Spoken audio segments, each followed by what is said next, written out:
Creo que todos pueden ver cuando alguien intenta unirse, si pueden aceptar los ingresos, mejor para evitar distracciones, ¿no? Lo otro, un favor, imagino que ustedes tienen sus chat del salón. Por favor, avísense de que traten de entrar con la cuenta institucional, porque cuando alguien ingresa, suena la campanita esta que avisa, ¿no? Y eso distrae un poco la clase. Así que en la medida de lo posible les voy a rogar ello. Bien, un ratito. Está esto ya. Hoy día toca la segunda clase de potestades económicas. Voy a compartir mi diapositiva. Mm.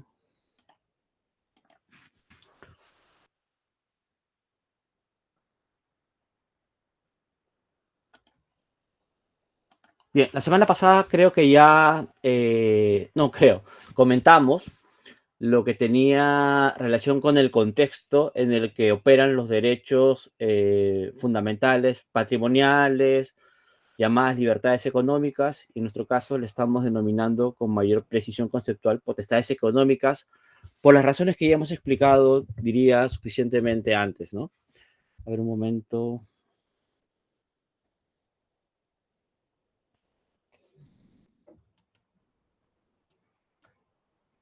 Bien.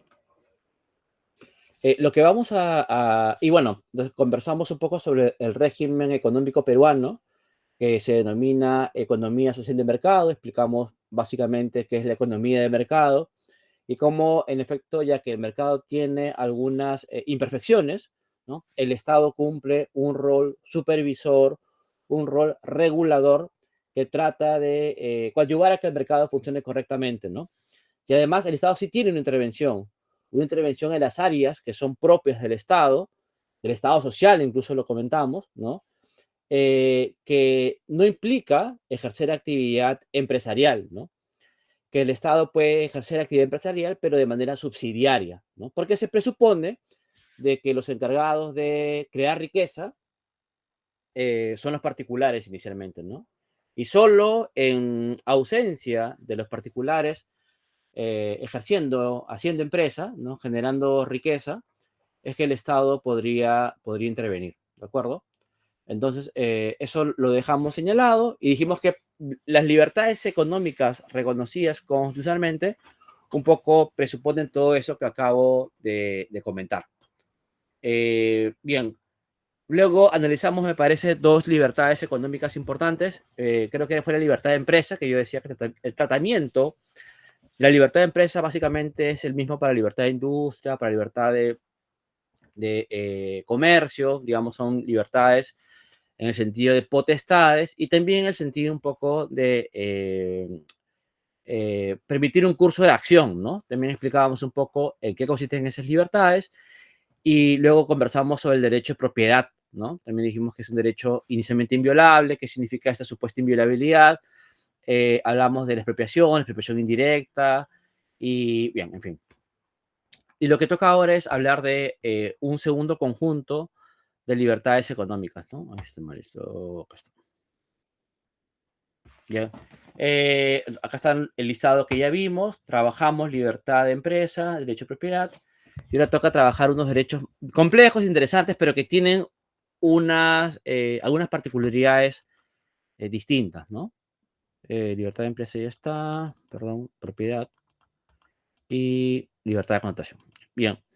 Eh, la libertad de connotación también tiene unas características singulares, ¿no? Yo les decía la semana pasada de que el único derecho en el que se dice algo tan importante, tan particular, como que es inviolable, es el derecho de propiedad, ¿no? Pero con respecto de la contratación, también hay una cosa que es emblemática, problemática y atípica además en el ámbito comparado, ¿no? Que es esto de la intangibilidad de los términos contractuales. De hecho, que hay un artículo que hemos dejado sobre esto en el Classroom que tiene que ver con un nombre que se usa en la doctrina que alude a la santidad contractual, ¿no? A que los contratos son intangibles, son santos, en el sentido de que son ley entre las partes, ¿no? Y al ser ley entre las partes, y haberse vinculado, ¿no? Autónomamente los contratantes, no hay ninguna autoridad que pueda revisar ese contenido. Y claro, conforme lo fuimos conversando en la sesión pasada, en la sesión en la que tratamos derechos sociales, y en la primera unidad del curso, ¿no?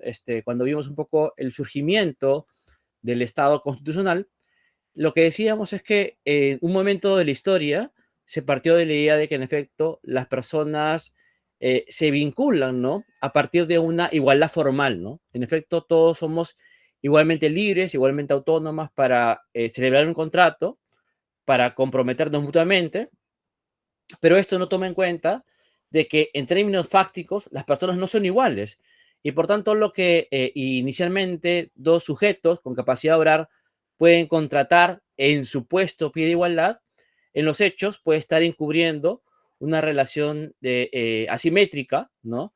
En la que una parte tiene mucho poder, la otra se ve subordinada y por tanto una impone finalmente su voluntad a la otra, que es lo que ocurría en efecto ¿no? O sea, durante y luego de la revolución industrial, ¿no? Que generó malestar, ¿no? Producto de que las personas habían pactado contratos laborales en los que se sometían a jornadas de 14, 16 horas, sin condiciones de seguridad o salubridad mínimas, sin vacaciones, ningún tipo de beneficio social y así por el estilo, ¿no? Entonces, eso ocurría en efecto porque hay una asimetría, ¿no? No estamos ante autonomía, que es lo que ocurre con dos personas que se encuentran en una situación de igualdad, sino ante una situación de heteronomía, ¿no? Donde, en efecto, una de las partes no tiene plena autonomía, libertad para decidir. Entonces, cuando partimos de la idea de que las partes son plenamente autónomas, tiene sentido, ¿no? Hacer referencia a que los términos del contrato deben respetarse tal cual, ¿no? Ahora bien, hay asimetrías, o sea, en general las personas no somos iguales, ¿no? Y por diferentes razones podemos tener también algún tipo de diferencias de todo orden, pero sobre todo diferencias en cuanto al poder que tenemos, que tentamos frente a otras personas, ¿no? Siendo eso verdad, parece un poco utópico, ¿no? Creer que únicamente en términos de plena autonomía, de plena paridad, se pueda celebrar el contrato, ¿no? Entonces, en efecto, a lo que se apunta, diríamos para terminar esta introducción al tema, es que solo las desigualdades relevantes, ¿no? Que en efecto pongan en pie de heteronomía a un sujeto, es decir, que no permita afirmar que se encuentre en una situación de autonomía, es que vale la pena cuestionarnos el dogma de la santidad contractual o de la autonomía de las partes, ¿no? Bien, ahora bien, una cosa, por tanto, digamos, lo que hemos avanzado tiene que ver con que las personas entran autónomamente a un acuerdo contractual, llegan a una a un determinado contenido en las cláusulas, y algo diferente es que el Estado, ¿no? En el ejercicio del jus imperium, en aras del orden público, de la satisfacción de algún bien constitucionalmente relevante, no pueda en algún momento regular, intervenir, ¿no? En las relaciones contractuales de las personas, que es un asunto siempre polémico y que, por ejemplo, lo hemos visto también, lo hemos vivido, ¿no? En el contexto de la pandemia, ¿no? Donde parece que en efecto las relaciones contractuales a nivel de colegios, al nivel de alquiler de locales, al nivel de centros comerciales, cláusulas laborales, lo que fuera, tienen siempre, ¿no? Está previsto en la ley algunos supuestos de excepción, ¿no? Por fuerza mayor, diríamos. Pero en general hay cosas que han debido revisarse, ¿no? Por ejemplo, en los colegios se modifica la pensión finalmente, ¿no? Y esta modificación tiene en parte que ver con ponerse de acuerdo, que eso es lo que ha ocurrido en varias ocasiones, y en otras ocasiones ha tenido que ver con una regulación en aras, ¿no? Del bien público, ¿no? También en temas de seguros de salud, uso de camas, cuando se trata de un seguro privado, así por el estilo, ¿no? Ha habido ahí una situación que parece de que nos hace pensar en un bien mayor cuando pensamos en la libertad contractual, ¿no? Y de otra parte, esto pasó, no sé si ustedes recuerdan de que una vez hubo un corte de agua en Lima, ustedes estaban vivos ya, no son de estos ejemplos tan antiguos, esto debe haber sido hace unos 8 años, puede ser, ¿no? y que la gente empezó a ir a los centros comerciales a comprar agua masivamente, y no faltó personas que estaban vendiendo agua, ¿no? O sea, compraban agua para acumular, para especular, ¿no? Y luego la vendían a sobreprecio, ¿no? Y la pregunta es, claro, si ese tipo de prácticas deben estar permitidas o no. Es un poco lo que el mercado estimula, ¿no? El hecho de que una persona venda a sobreprecio un bien escaso que tiene una alta demanda, ¿no? Y acá hay este tema de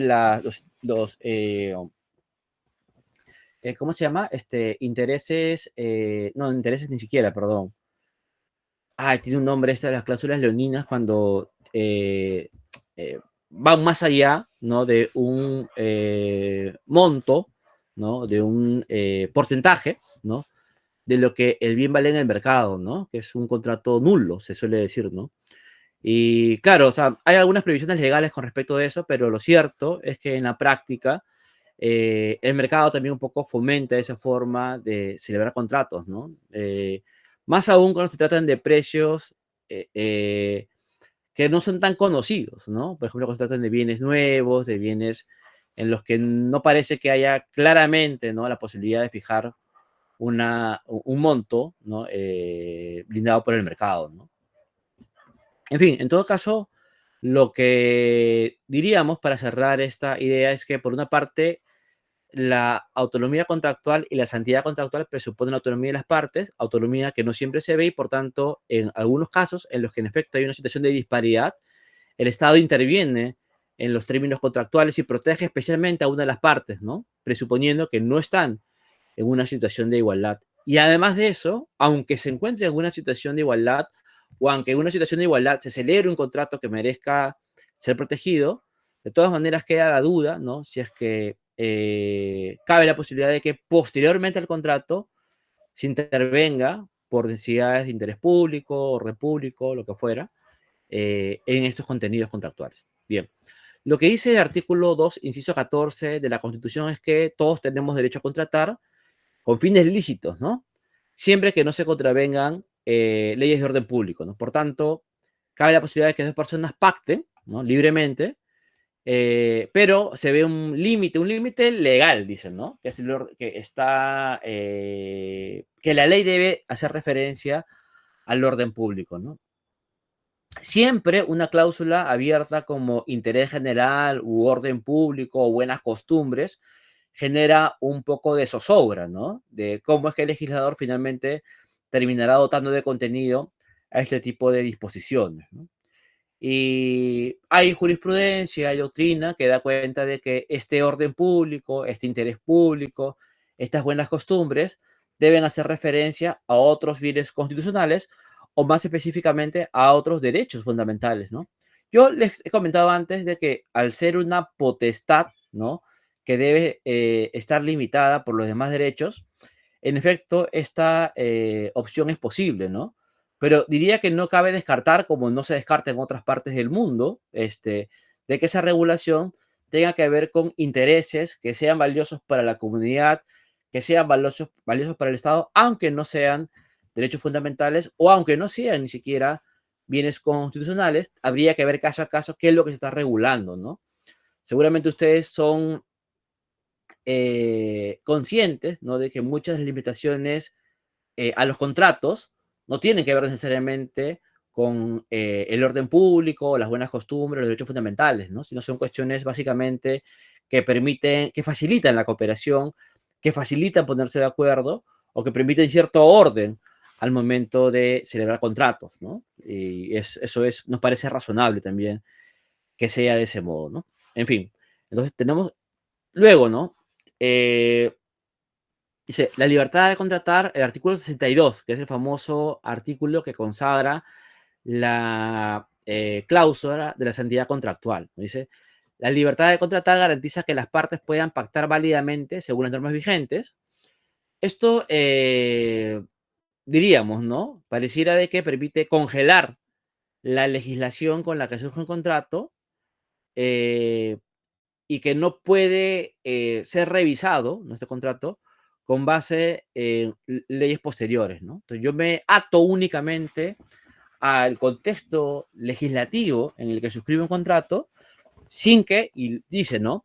Los términos contractuales no pueden ser modificados por leyes u otras disposiciones de cualquier clase, ¿no? Es decir, me someto a la legislación que contextualiza mi contrato y lo que venga después ya no me importa, ¿no? No tiene que ver conmigo, yo ya firmé el contrato, no pasa nada. Como comentaba, aunque pueden haber razones de peso que aparezcan después. Como ustedes comprenderán, esto no ocurre ni con las leyes, ¿no? Una ley deroga otra ley, un reglamento puede ser derogado por una ley, en general, cualquier tipo, una decisión, una jurisprudencia del tribunal, ¿no? Puede ser dejada de lado porque la ley dice lo contrario, por ejemplo, un precedente en materia, como ha ocurrido, en materia de procedencia del amparo, en materia de procedencia de recurso de agravio, en fin, en lo que sea, dice algo y eso que he dicho, el máximo intérprete de la Constitución, puede ser dejado de lado si una ley posterior, una modificación al código, por ejemplo, dice lo contrario. Entonces, claro, causa cierto estupor, cierta perplejidad, ¿no? El que todo en el ordenamiento jurídico pueda ser dejado de lado en nombre de una ley posterior, menos las cláusulas contractuales. Y de hecho, lo que se ha dicho en la doctrina nacional y en la doctrina extranjera, es que es una figura retórica, ¿no? Porque en los hechos parece imposible y también inaceptable, ¿no? En términos de el modelo constitucional, que un contrato permanezca vigente a pesar de que posteriormente se considere de que ese contenido sí transgrede el orden público, sí transgrede los derechos fundamentales, de hecho de que en efecto lo que es derecho fundamental es algo que va cambiando con el tiempo, no es inmutable, lo hemos conversado también en clase, ¿no? Y la jurisprudencia del Tribunal Constitucional también va dotando de contenido a los derechos y va modificando incluso el contenido de un derecho porque se va reconociendo nuevos contenidos, estos que comentábamos, el carácter expansivo y la interpretación también expansiva de los derechos fundamentales, ¿no? Como esto puede ocurrir, en efecto, también puede suceder de que la ley diga de que lo que antes se consideraba como marco del orden público era un determinado conjunto de cosas y luego esto va cambiando, ¿no? Y eso podría, y diríamos debería seguramente, impactar en los términos contractuales, ¿no? No estoy diciendo de que el legislador haga lo que quiera con los contratos, sino estoy diciendo de que, en efecto, la idea de orden público, la idea de buenas costumbres, el contenido de los derechos fundamentales, es algo que no es inamovible, ¿no? Y por tanto, vale la pena hacer esta reflexión. ¿De acuerdo? Bien. Un momento, por favor.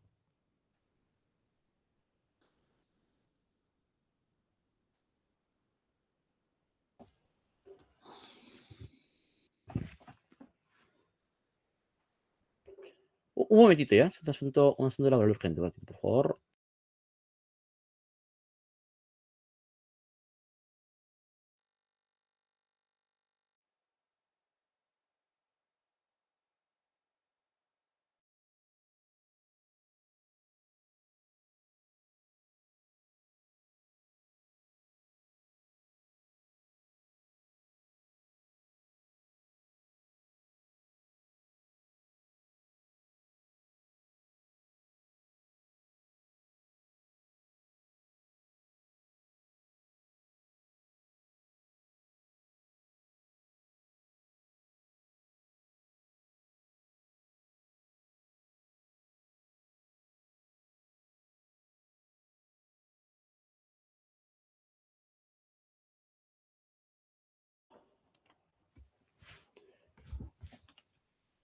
Y ahora sí, les ruego me disculpen, ¿no? Ahora, mm, he cambiado de funciones en el tribunal y ahora es complicado todo, ¿no? Entonces yo les pido disculpas porque de vez en cuando seguramente en clase voy a tener que ausentarme o tomarme un tiempito, ¿no? Pero prometo que será así de breve en la medida de lo posible. Bien.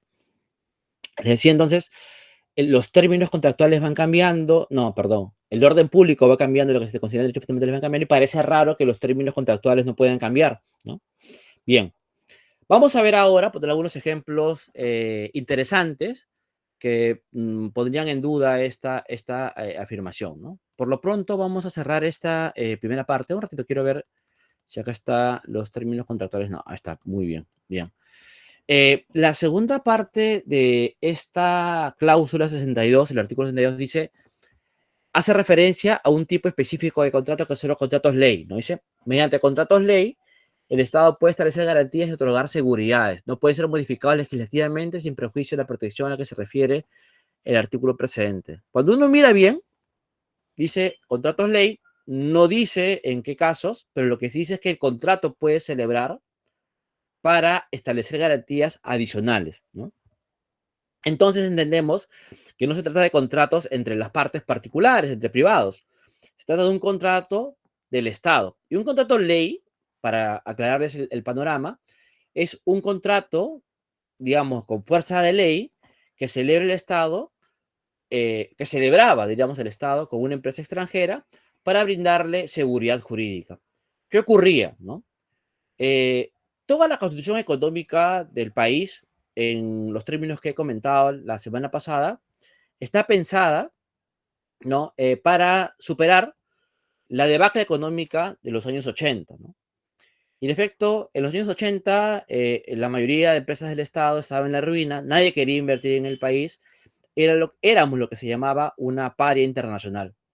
Entonces, la manera en la que se dispuso, ¿no? La atracción de inversiones era a partir de otorgar garantías de que aquello que pasó antes, con hiperinflación, metiendo la mano a recursos públicos, sin ningún tipo de orden fiscal, ¿no? Es verdad, eso pasó. Era a través de darle algún tipo de garantías adicionales a las grandes inversiones, ¿no? Entonces, quienes venían a invertir al Perú, por ejemplo, en minas, por ejemplo, en empresas que eran privatizadas, se establecían cláusulas de eh, eh, como este es un nombre técnico, ¿no? Bueno, lo que quería decir es que se fijaban, ¿no?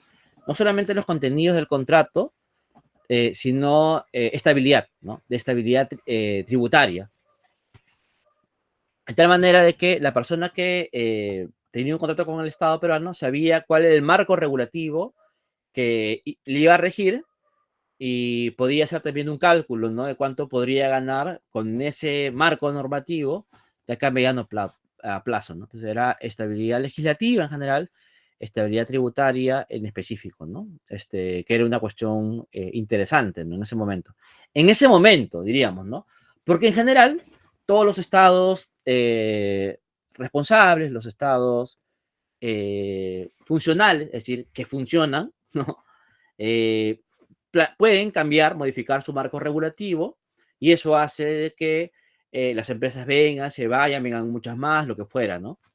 Entonces, las cláusulas de estabilidad tributaria o de estabilidad contractual cumplieron una función, diríamos, una función acotada en ese momento, pero una vez que el Perú ya deja de ser una paria económica y más bien es un país abierto a las inversiones, este tipo de regulaciones más bien son humillantes, ¿no?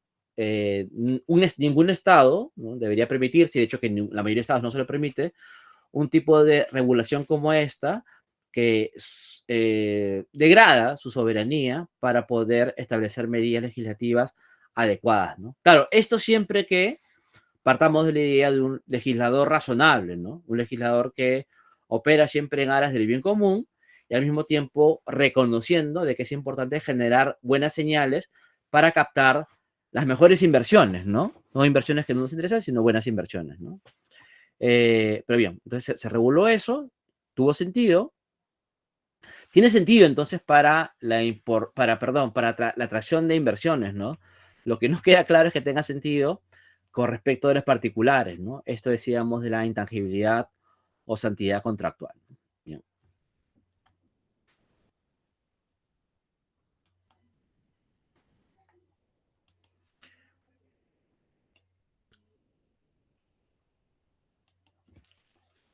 Ahora, hay varios ejemplos. No, voy a terminar con el contenido protegido y luego voy a explicar un poco un par de ejemplos, ¿no? Eh, la libertad de contratación en el ámbito civil tiene un contenido que es el mismo que ha reproducido una vez más el Tribunal Constitucional en el ámbito fundamental, que es el contenido que explicaba también la semana pasada uno de sus compañeros, ¿no? En efecto, hay dos libertades: la libertad de contratar, que es la libertad de celebrar o no celebrar un contrato, ¿no? Aceptar la suscripción o no aceptarla, y la libertad contractual, que tiene que ver con la posibilidad de poder discutir, deliberar, decidir la configuración, el contenido del contrato, ¿no? Claro, cuando estamos hablando de un contrato civil típico, las partes pueden ponerse de acuerdo en las cláusulas, en los contenidos, que es lo habitual, ¿no? Pero seguramente todos sabemos que en el mundo contemporáneo, cuando uno celebra un contrato, y un contrato uno lo celebra no solamente con un papel, ¿no? Cuando uno sube al micro, cuando uno compra algo en una tienda, está celebrando un contrato también, ¿no? Con cláusulas implícitas, pero son actos que dan cuenta de un intercambio de voluntades y de una contraprestación económica a cambio de un bien, ¿no? Un servicio, lo que fuera. Entonces, en efecto, esto ocurre y es difícil, ¿no? De que uno pueda tener libertad contractual, libertad de configuración. Uno no negocia cuánto va a pagar por el producto, uno no negocia cuánto va a pagar de pasaje, uno no negocia las cláusulas que aparecen en el contrato de una red social. Uno, cuando compra por internet, no negocia las cláusulas tampoco. Lo que uno tiene es libertad de contratar, en efecto, para aceptar o no aceptar los términos predispuestos, ¿no? Del contrato, ¿no? Pero uno no puede, ¿no? Configurar autónomamente. Por eso es que esa diferencia, y lo veremos luego, ha generado una necesidad de proteger especialmente a aquella parte en la relación contractual que no tiene margen de acción para poder revisar los términos contractuales, ¿no? Y se crea el derecho del consumidor, porque en efecto, típicamente la persona que se encuentra en una situación de desventaja frente a un proveedor, frente a quien presta un servicio, es el consumidor, ¿no? El consumidor o usuario, pero vamos a decir de manera general el consumidor, ¿no? O sea, el consumidor de un bien, usuario de un servicio. Para efectos prácticos, siempre hablamos de consumidor un poco para hacer referencia a la misma figura, ¿no? Bien, decía, algunos casos polémicos, ¿no? Que tienen que ver con libertad de contratación en el ámbito contemporáneo. Los hemos tocado, por ejemplo, cuando hemos visto temas de autonomía, ¿no? No hemos comentado todos, pero si ustedes googlean también para no hacer comentarios más sórdidos de lo que es necesario, hay un famoso caso de un caníbal alemán, ¿no? Creo que también ha sido objeto de un documental, si no me equivoco, ¿no? Él anuncia en internet que desea contactar con alguien, ¿no? Que esté dispuesto a ser comido y él que quiere comer. Y en efecto uno dirá, pero ¿quién va a ser que, bueno, quién va a querer algo así, ¿no? Y en efecto alguien lo contacta, se reúnen y ocurre esto, ¿no? Una persona es seccionada de sus partes, la otra persona se lo come, la otra persona termina falleciendo, pero ambos tenían plena autonomía, ¿no? Y otras situaciones como los contratos de trabajo sexual, de industria pornográfica, lo hemos conversado de esto, de OnlyFans, de este caso de lanzamiento de enanos o de personas de baja estatura, en fin. No, son supuestos en los que en efecto uno puede discutir ya no solamente el asunto de autonomía o dignidad, que es algo en lo que ha surgido, o la gestación subrogada, también llamada vientre de alquiler, ¿no? Con razón llamada más vientre de alquiler. Diríamos de que también nos plantea, ¿no? Si es que en efecto el hecho de que no haya una regulación expresa prohibitiva permite un contrato de este tipo, ¿no? Y claro, la idea de orden público va cambiando, a veces cerrando, ¿no? Los espacios para contratar y a veces más bien generando nuevos espacios para poder hacerlo, ¿no? Que es todo un tema, ¿no? También alguna vez conversamos, me parece, de esta empresa, eh, creo que se llamaba Neurolink, ¿no? Que se había sentado en Chile y ofreció un servicio era como un casquito que uno se ponía en la cabeza y sí, dime Marco Antonio. ¿Marco? Creo que es el sol de casualidad, ¿no? O yo lo escucho. No sé si escuchaba, ¿no? Bien, no escucho nada. Decía de que uno puede ceder, ¿no? A una empresa la posibilidad de recopilar los datos de nuestro funcionamiento cerebral. Eso puede ocurrir. Y claro, uno luego puede discutir, a pesar de que lo ha firmado, ¿no? A pesar de que lo ha firmado, la posibilidad de que esto sea revisado, porque en efecto yo no quiero que esos datos sean tratados, o al revés, pretendo que esos datos tengan una especial protección, ¿no? Esto, que inicialmente también es libertad contractual, diría que puede verse de mejor manera como parte de los derechos de los consumidores y usuarios, ¿no? En la medida de que se trata de un servicio que presupone una disparidad entre las partes, ¿no? Porque uno ha firmado un contrato largo que no puede ni leer bien, y en fin, pero en todo caso nos pone de nuevo en la situación en la que no parece razonable de que no se pueda revisar lo que uno ha suscrito, ¿no? Luego, otro caso de libertad contractual también interesante, que diríamos vamos a verlo más bien en derecho del consumidor y usuario, sí, porque ahí es donde corresponde. Es el caso, y lo menciono acá porque sí quiero decir esto último, nada más, ¿no? De que el Tribunal Constitucional ha firmado una doctrina que habla de la protección de uno mismo, no, la protección frente a uno mismo respecto de algún acto que haya cometido, y más específicamente en el ejercicio de su libertad contractual. Es decir, que el tribunal parece sospechar de que cuando una persona ejerce supuestamente su autonomía en la suscripción del contrato, no pueda luego, deba luego eh, eh, aceptar, ¿no? Un efecto que pueda terminar lesionando sus derechos fundamentales, ¿no? Por tanto, diría que de manera complementaria, lo que tenemos es que una persona puede parecer que autónomamente firma un contrato, pero eso no quita que la persona luego, cuando se dé cuenta de que esto puede afectar sus derechos fundamentales, no pueda, ¿no? Plantear que dicha contratación, ¿no? Está viciada porque ha terminado impactando en sus derechos fundamentales, y lo que el tribunal ha dicho es que incluso en esos casos cabría un amparo, ¿no? Un amparo para proteger a la persona frente a sí misma, es lo que el tribunal dice de una manera acogiendo doctrina alemana, diríamos, ¿no? Pero más que esto, diríamos que cabe la posibilidad de que en una situación en la que hay una aparente autonomía, se pueda proteger a una persona frente a un contrato que haya celebrado inicialmente de manera autónoma, ¿no? Bien. Si hay alguna pregunta o intervención, no se sientan cortos de alzar la mano y participar, ¿ah? Recuerden que hay que tratar de hacer esto como una clase presencial. Sí, Abraham, Profesor, muy buenas noches, ¿me escucha bien? te escucho, Abraham. Profesor, yo. Bueno, un saludo a la distancia. Me habían comentado un caso en particular que justo se relaciona con esto. El caso era, en resumidas cuentas, algo más o menos así. Consistía en que en cierta ciudad china, el Estado los abandona porque llega el ejército japonés y los asedia, ¿no? La cuestión es que entra un gobierno provisional por un diplomático alemán, toma el gobierno de la ciudad china que ha sido desprovista de gobierno, y negocia con el príncipe japonés de tal modo que llegan al siguiente acuerdo.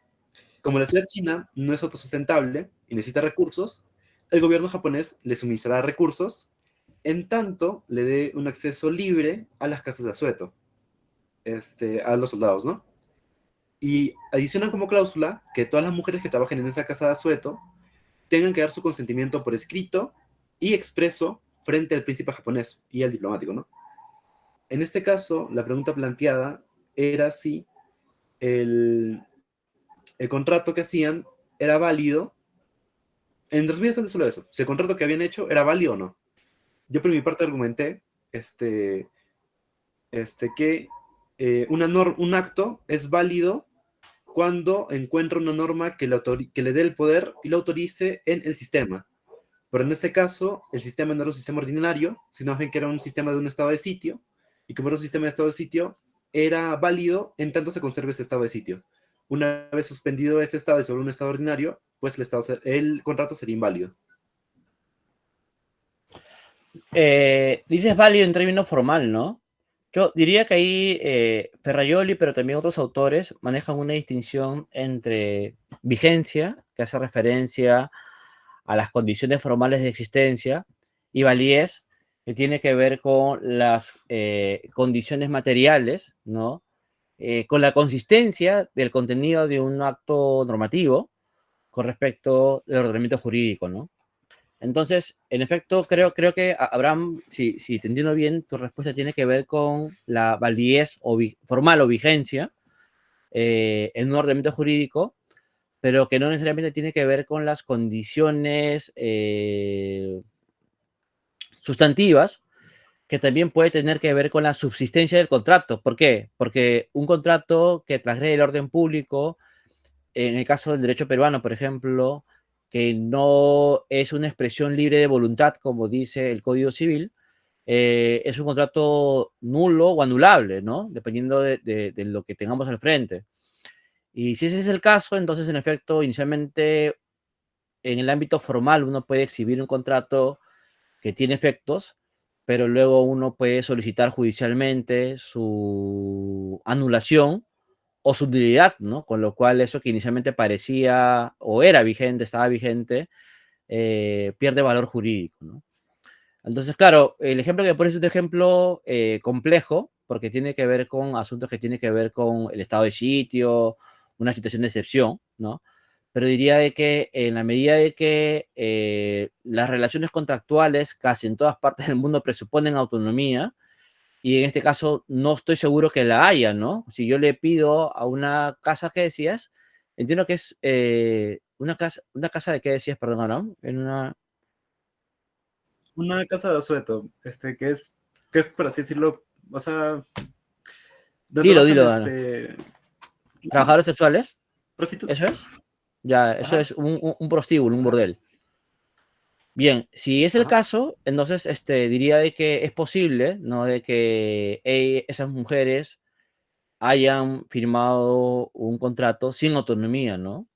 Con lo cual, parece que esa exigencia es más bien una formalidad para que luego, para evitarse contingencias legales posteriores, ¿no? Y por tanto no hay una situación de autonomía, ¿no? Y podría discutirse en ese sentido, ¿no? La, la anulación o la nulidad de ese tipo de contratos, ¿no? Diría eso entonces, Abraham. Que es lo mismo que, digamos, eso que tiene que ver con un enfoque jurídico no directamente constitucional, tiene que ver también con lo constitucional. ¿Por qué? Porque en efecto, lo que hemos dicho en esta clase y en otras también, es que un acto que nos genere un costo a nivel personal, que no sea supererogatorio, que no sea una imposición de algún tipo, que no sea un abuso arbitrario, implica que sea algo asentido, ¿no? Si nosotros no damos nuestra anuencia, perdón, para que esto ocurra, entonces hay una especie de invasión en nuestra autonomía, en nuestra libertad, en el sentido que hemos explicado en la clase de libertad, y en el sentido también que lo podemos explicar en esta clase de libertades patrimoniales, de libertad contractual. Sí, diría de que en efecto, como lo comentamos en su momento, lo que hace, lo que le da efectos jurídicos y valor, ¿no? A un contrato, valor moral incluso diría, es que las partes libremente se han puesto de acuerdo, ¿no? Eso diría Abraham, ¿no? No parece ser el caso, ¿no? Vamos a ver un poco cómo esta disparidad, esta falta de autonomía genera efectos, por ejemplo, en el ámbito de los derechos del consumidor y usuario, ¿no? Pero lo vamos a ver en un momento más. Bien, les decía entonces que la libertad de connotación tiene esta problemática y hay algunos casos en los que el tribunal recientemente se ha referido a la libertad, a esta libertad, ¿no? Un momento, diría que esta sentencia es una sentencia complicada porque es una sentencia, en general el tribunal ha dicho varias veces que los contenidos contractuales son intangibles, pero casi siempre, en el caso concreto, ha terminado matizándolo y diría que aceptando de que puede haber algún tipo de intervención posterior, ¿no? Se entiende el temor que se genera porque durante mucho tiempo el Estado intervino en los contratos, ¿no? Yo recuerdo que el primer artículo que yo escribí en mi vida fue sobre libertad contractual. Para un poco conocer cómo escribía, en Gaceta me pidieron analizar una ley que era la ley, una ley además típica del gobierno aprista y antes, ¿no? Que establecía la congelación de la renta del alquiler, ¿no? Se llamaba renta del alquiler social, algo así se llamaba, ¿no? Y era una norma que se iba actualizando todos los años mecánicamente y en algunos sitios del país, que eran zonas como declaradas en situación de pobreza, no se podía modificar lo que uno cobraba por el alquiler. Las personas que tenían una casa que le alquilaban no podían aumentar las rentas de alquiler porque la ley lo impedía, ¿no? Entonces, claro, es una cuestión que hoy día nos parece increíble, ¿no? Pero que estaba allí, ¿no? Y esto con matices ocurre en otras partes, ¿no? Yo recuerdo de que algunos amigos que han viajado fuera del país, hay zonas en las que en efecto con la finalidad de que no hayan excesos en el alquiler, por ejemplo en Nueva York, en Manhattan, en zonas carísimas, pero ya básicamente es por la especulación, hay una tarifa, ¿no? Que se pone y que no puede excederse de un máximo porque lo que se está haciendo allí es castigar también una práctica usurera, es lo que íbamos a decir antes, ¿no? Una práctica usurera. La usura se castiga. Bien. Entonces, cuando analizaba esta regulación, en efecto veía de que no parece de que se condiga con lo que dice la Constitución, ¿no? Y que tiene sentido de que se haya pensado en que el Estado no debe intervenir así nomás, pero así nomás no es que no debe intervenir, y de hecho la jurisprudencia da cuenta de modificaciones legales que impactan en los contratos, ¿no? Ya he comentado que esto se ha visto, se ha puesto de manifiesto también en la pandemia. Precisamente en la pandemia, eh, aparece este caso, ¿no?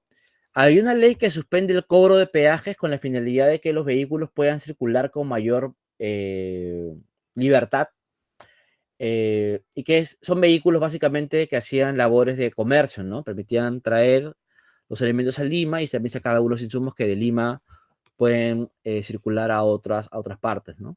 Pero lo que se dice es, ya saben que por pandemia no se paga peaje, ¿no? Y claro, la pregunta es si esa medida era o no compatible con la Constitución. Era una ley que suspende el cobro de peajes y llegó el caso al tribunal, ¿no? El tribunal explica, en efecto, que en un contexto pandémico las reglas pueden ser algo peculiares.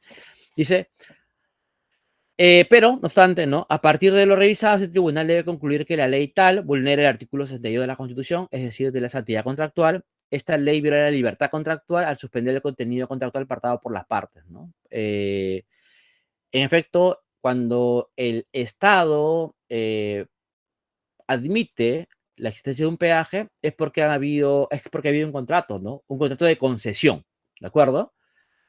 Una concesionaria construye un tramo de la vía, ¿no? No lo paga el Estado, lo paga el privado, y a cambio, el Estado se compromete a poner un peaje, ¿no? Un peaje administrado por la entidad privada para que recupere su inversión y gane plata también, ¿no? Es un negocio del privado. Dice, pese a que los vehículos usan carretera de memoria. Como se ha revisado, la ley impugnada es un beneficio económico otorgado a las actividades de transporte consistente en eximirlas del pago del peaje, ¿no? Sin embargo, al concertar beneficio, la ley viola el mandato del artículo 62, ¿no? Es decir, a ver, entiendo de que hay un contexto pandémico, pero ¿a quién le estoy otorgando la posibilidad de que no pague peaje, ¿no? Bueno, le estoy dando esa posibilidad a las empresas que entran y salen de Lima. Y las empresas que entran y salen de Lima en la pandemia no son los particulares. No es nadie huyendo de la epidemia, eso no es así. En el momento en que se saque la ley, quienes entran y salen son empresas. Empresas que transportan sus productos para venderlos, ¿no? Entonces la pregunta es, ¿por qué le genera un beneficio a las empresas que están funcionando? No son las que no funcionan, las que las pasan mal y que requieren una ayuda económica. Las que sí funcionan son las que deberían pagar el peaje. Lo segundo es, ¿no? ¿Y por qué castigo al privado que no tiene nada que ver con la pandemia, con esta situación, digamos, de no pago del peaje, ¿no? Ahí parece que es lo que mira un poco el tribunal en este supuesto, ¿no?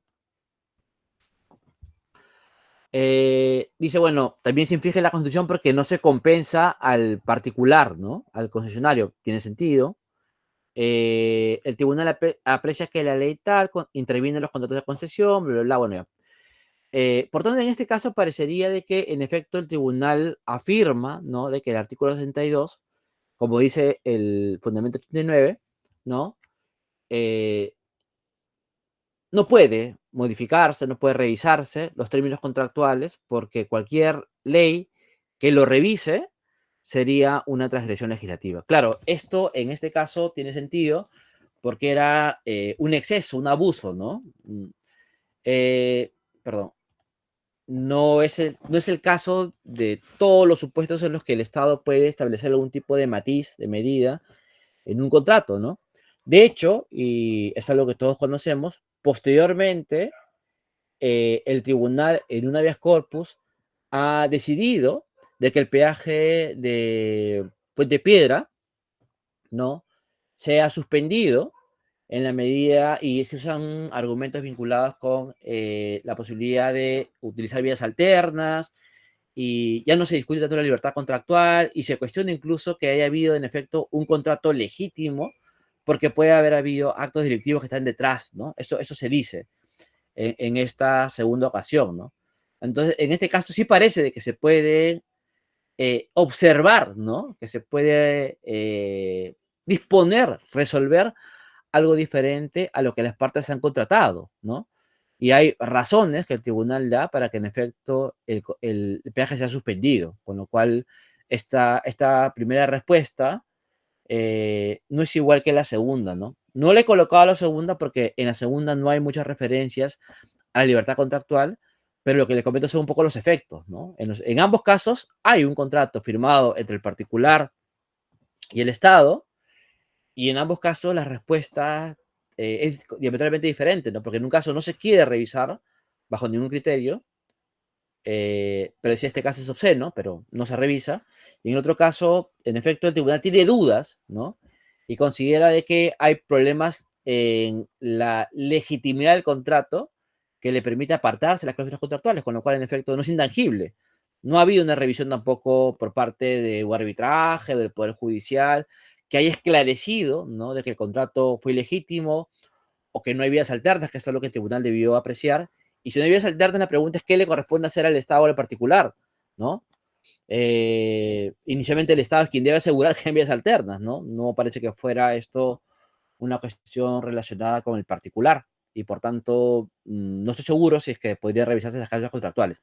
En todo caso, el tribunal ya lo hizo, y lo que tenemos es que en efecto pareciera de que incluso en este caso que parecía el tribunal ponerse firme, da un margen de acción para que en efecto en algún supuesto específico se revisen los términos contractuales. Son casi las 7. Les pido hacer una pausa de 10 minutos para poder ir a traer también agua, ¿no? Porque sin agua no puede avanzar la clase. Entonces, son 6:57. Nos vemos a las 7:07, ¿no? 7:07, sí.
Bien, continuamos entonces.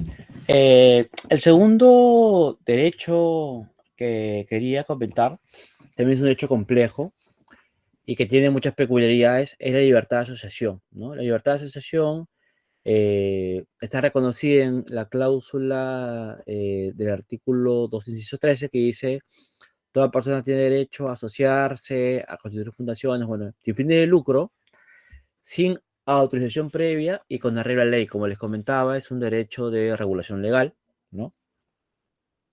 No puede ser disuelta, bueno. Acá la parte interesante es que en efecto las personas pueden asociarse, y acá hay una diferencia entre lo que es la asociación sin fines de lucro y una sociedad con fin comercial, con fin lucrativo, ¿no? Entonces se reconoce el derecho de asociarse sin fines de lucro, ¿no? Porque entiende de que los demás derechos están incorporados más bien en otro tipo de posiciones fundamentales como la libertad de empresa, por ejemplo, ¿no? Dice, sin autorización previa y con arreglo a ley. ¿No? Decía, claro, si se va a crear una asociación sin fines de lucro, no parece hacer sentido que en efecto uno requiera una autorización previa por parte de la autoridad administrativa, diríamos, en primer lugar, ¿no? ¿Por qué? Porque lo que ha ocurrido a lo largo de la historia es que el poder político que se siente amenazado ha buscado, ¿no? Entrometerse, limitar la posibilidad de que las personas se congreguen, ¿no? Y creen asociaciones que puedan poner en riesgo, poner en jaque o ser críticas sencillamente a sus intereses políticos o también económicos o qué sé yo, ¿no? Y por lo mismo, como no requieren autorización para evitar cualquier tipo de abuso, tampoco pueden ser resueltas sin más, ¿no? Que es disueltas sin más, que es también una garantía similar a la que acabo de hacer referencia. Luego, con respecto a la asociación, los contenidos que suele destacar la jurisprudencia son contenidos típicos de los derechos que tienen la estructura de una libertad, ¿no? Derecho a asociarse, es decir, de participar, de conformar una asociación, de pertenecer a ellas, o de no hacerlo, ¿no? De abstenerse a formar, a participar, o renunciar a pertenecer a una organización. Eso significa de que nadie puede ser obligado compulsivamente a formar parte de una asociación, que es una cuestión, digamos, que tiene sus particularidades que veremos luego, ¿no? O nadie puede ser tampoco obligado a quedarse en una asociación en la que no quiere estar, ¿no? Que inicialmente me diría, claro, es obvio que no se puede, que no se debería, pero que también hay supuestos problemáticos, ¿no? Y luego está la facultad de autoorganización, ¿no? Como libertad que es, y digamos que las asociaciones también pueden regular su vida interna, ¿no?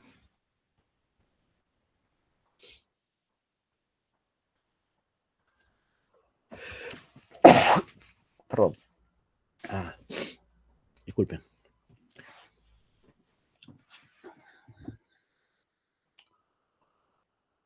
Y acá aparece esta doble faz, ¿no? La que he comentado. La vertiente positiva que permite, en efecto, conformar, estructurar, participar en una asociación. Y la dimensión negativa, que es que nadie puede ser obligado, ¿no? A nadie se le puede, obligar a participar, obligar a quedarse en una asociación, ¿no? En este caso a nadie se le puede, o sea, uno pide irse a una asociación y la asociación dice, no, te tienes que quedar, ¿no? Te obligo a que no te vayas. No se puede, ¿no? Ya, y acá viene la parte compleja, decía, ¿no? En efecto, lo anterior parece como evidente, pero la parte interesante es que hay muchas situaciones en las que en efecto esto no parece ser tan claro. Yo, de hecho, que lo que yo hago en clases es, antes de diapositiva, yo les pregunto, ¿no? Si ustedes recuerdan que hay algún tipo de asociación que sea compulsiva, que sea obligatoria, que ustedes pueden decir que no quieren participar y van a tener que participar, ¿no? Y hay varios casos, ¿no? Están los casos, por ejemplo, Fobipol, que son el fondo de vivienda policial, ¿no? Que inicialmente era como que alguien pertenecía a la policía y automáticamente te descontaban por planilla una cantidad que vaya al fondo, ¿no? el tribunal en esos primeros casos ha resuelto que si no ha habido una autorización expresa para formar parte de Ufobipol, ¿no? Para que a uno lo descuenten y autorizar a disfrutar más adelante del fondo, entonces a uno no le deberían descontar, ¿no? Y claro, luego hay una ley que esclarece esto, porque inicialmente básicamente era lo de la jurisprudencia del tribunal. Se establece de que en efecto no puede haber una asociación compulsiva, ¿no? Luego, otro asunto interesante es el caso de las APAFAS, ¿no? Que ahí también seguramente todos hemos escuchado que en efecto los papás forman parte de la PAFA, ¿no? Y durante un tiempo era obligatorio, el pago de la PAFA también era obligatorio, ¿no? Ahora ya no se condiciona la educación al pago de la PAFA, hay otras cosas que sí condicionan la educación, pero esto ya no, ¿no? Pero igual, digamos, en la idea de que las personas participen en la educación de sus hijos, que es una libertad que vimos está consagrada en la Constitución, en efecto, una persona puede quedar, ¿no? Con un tipo de carga, ¿no? Para participar en la PAFA, pero claro, es dudoso de que alguien se le pueda obligar a ello, ¿no? O en todo caso, lo que se dice es que esto no puede condicionar la matrícula ni la enseñanza de los hijos, ¿no? Antes eso no era así. Yo me acuerdo que uno llegaba a su matrícula y tenía que mostrar su carnet de que había pagado las cuotas de la PAFA, ¿no? Por ejemplo. Lo que sí, por ejemplo, está en discusión en nuestra facultad, ¿no? Con ocasión de la colegiatura obligatoria de los politólogos, que es una discusión que se llevó al Congreso, ¿no?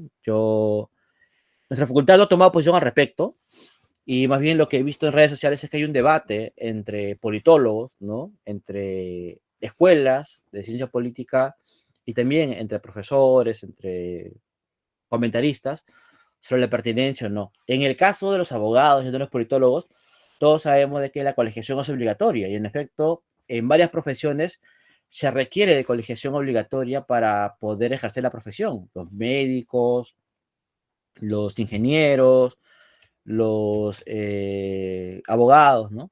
Y hay otros en los que eso no se requiere, ¿no? Yo recuerdo que los economistas casi nunca se colegian, por ejemplo, y los periodistas no, no, claramente no. O sea, hay un colegio de periodistas, hay periodistas colegiados, pero lo que ha dicho, por ejemplo, la Corte Interamericana, y es un estándar reconocido, es que, claro, una forma de perseguir al periodista es obligarlo a colegiarse, cuando en realidad cualquier ciudadano puede ejercer el periodismo en aras de perseguir el bien público, y por tanto no parece razonable de que un requisito obligatorio para ejercer el periodismo sea haber llevado la carrera de periodismo y luego haberse colegiado, ¿no? Todos además conocemos que hay un montón de periodistas que son abogados, por ejemplo, ¿no? Entonces, si hubiera una colegiación obligatoria de abogados, ellos no pudieran fungir de periodistas, ¿no? Que también ahí hay que dudarlo, ¿no? Muchos de estos periodistas tergiversan las cosas, no operan, digamos, con los estándares mínimos que el periodismo requiere, pero, digamos, lo cierto es de que la regulación estándar es que no se requiere colegiación para ejercer esa profesión, ¿no? Ahora, ¿por qué es que aparece esta figura de la colegiación obligatoria? Hay una vieja tradición, ¿no? Eh, una forma de enseñar los oficios, ¿no? Que implicaba en efecto que hayan especies de gremios que entre ellos aseguraban la calidad de los agremiados. Entonces, un oficio no lo aprendía dentro de un gremio, de un espacio donde todos compartían el oficio, y habían maestros y aprendices, y en efecto, esta lógica de poder asegurar de que la profesión se ejerza adecuadamente permaneció en el tiempo, y los colegios profesionales son espacios gremiales en el sentido de defender los intereses del gremio, pero también en el sentido de tratar de apuntalar la calidad de la profesión, ¿no? En el caso, por ejemplo, de los médicos, hay este famoso examen, ¿no? Para poder ejercer luego la carrera, que inicialmente lo tenía un órgano autónomo o más o menos autónomo, y luego ahora se lo ha querido quedar el Ministerio de Salud, que ha sido objeto de mucha preocupación, ¿no? Eh, porque habían universidades que siempre salían desaprobadas y que de repente con una evaluación no tan independiente eso podría cambiar, ¿no? Lo que tendría una grave repercusión en la salud de la comunidad, es verdad eso, ¿no? Y en el caso de los colegios de abogados, algo parecido debería ocurrir. Ustedes saben de que para graduarse de abogados, uno termina su carrera y no les dicen esto, ¿no? Pero uno lleva un curso que debería asegurar de que ustedes están aptos para colegiarse, ¿no? Lo que hay en otros países son las barras profesionales, ¿no?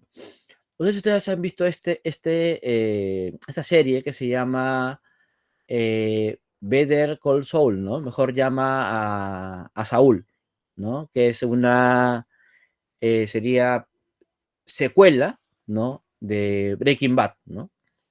Este famoso, se ve la historia de este abogado, ¿no? No, es más, sería un spin-off, ¿no? Porque hay una parte que es precuela y una parte que es secuela, ¿no?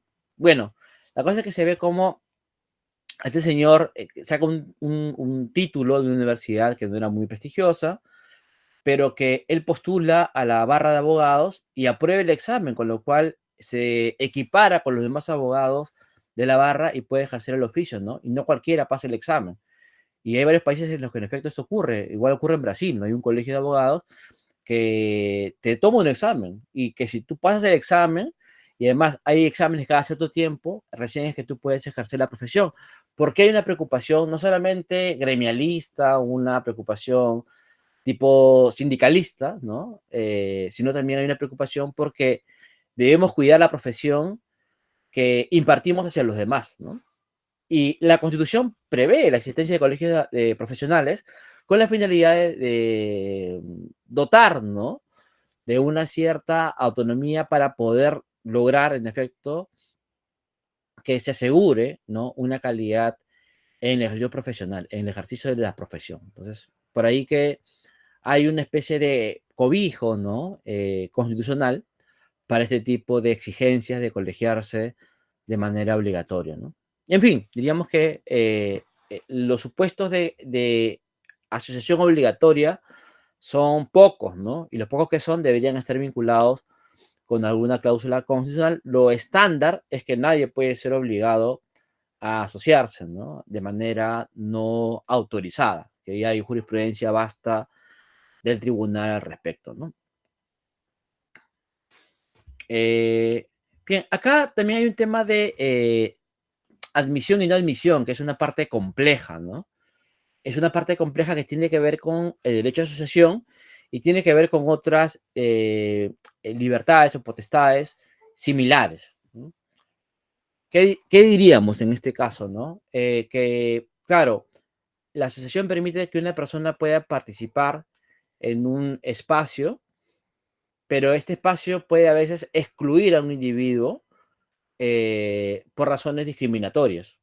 Entonces la pregunta es, ¿podemos obligar a una asociación a recibir a personas o podemos evitar la exclusión de personas eh, con base en criterios discriminadores? ¿No? Es todo un tema, ¿no?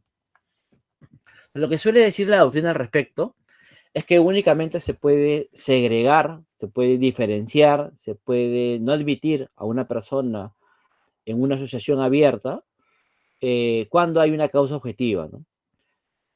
Y voy a poner acá un par de ejemplos, ¿no? Un primer ejemplo es el ejemplo de las discotecas racistas que hubo durante mucho tiempo en Miraflores, y sí, Miraflores, ¿no? En Arcomar había, me acuerdo de mi época, discotecas que eran acusadas, no acusadas, sino que habían sido sancionadas por racismo por parte de Indecopi, ¿no? Y claro, cuando uno estaba en la cola, ¿no?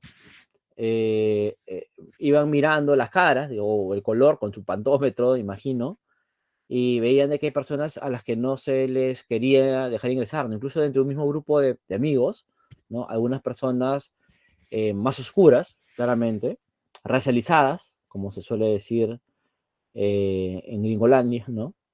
Eh, Se les impedía el acceso, ¿no? Se les sacaba de la cola.